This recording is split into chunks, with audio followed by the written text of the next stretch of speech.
माड़े बंदे असीं। अस्सलाम वालेकुम जी। सर मैं माड़ा बंदा है, मोरे मेरे खराब हो गए ने। 1 साल हो गया मंजी ते पए नूं। एक बेटा मेरा, 3 धीआं मेरियां। कमाउण वाला कोई एड्डा आमदन नहीं हैगी ते पैसिਆਂ ਦਾ बड़ा खर्चा हैगा है। मेहरबानी करके मेरे ते नज़रसानी कीती जावे। जनाब मैं मजदूर आदमी है, रंग का काम करदा सी। रंग दी मैं ड्रमी चुक के रखन लगा, उठिया नहीं गया मेरे को। सर 1 साल हो गया है मैं मंजे ते हैं। एक बच्चा मेरा, कितना कर सकदा। माड़ा बंदा मैं, गरीब आदमी मैं। दवाइयां मेरियां देख सकदे तुसीं, मेरे कागज देख सकदे। मैं एक बेटा मेरा किन्नी गंद कर सकदा है।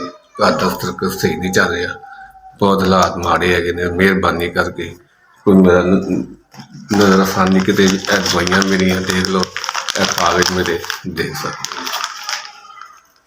सर 3 धीआं मेरियां, एक बेटा मेरा। मैं सुबह दी खा लैंदा ते शाम दा फिकर हुंदा है, शाम दी खा लैंदा सुबह दा फिकर हुंदा।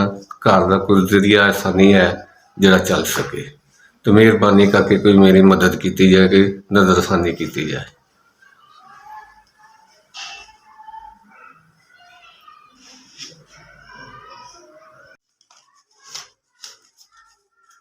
5000 रुपया जी SPS अदारे ने मेरी मदद की, बड़ी मेहरबानी है जी।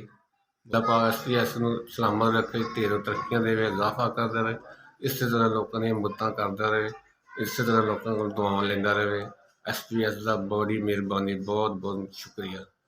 SPS मैं 5000 रुपया भेजिया। मैं दवाइयां तो बड़ा परेशान सी, बहुत तंग सीगा जी। 5000 रुपया भेजिया SPS ने, मैं बहुत खुश होया जी। अल्लाह ताला इस तरह मददां करदा रहे, अल्लाह ताला इस तरह तुहानूं सेहतां दिंदा रहे, अल्लाह ताला तुहानूं इस तरह कारोबार च इजाफा करदा रहे, इस तरह लोकां दियां मददां करदे रहो, दुआवां लैंदे रहो।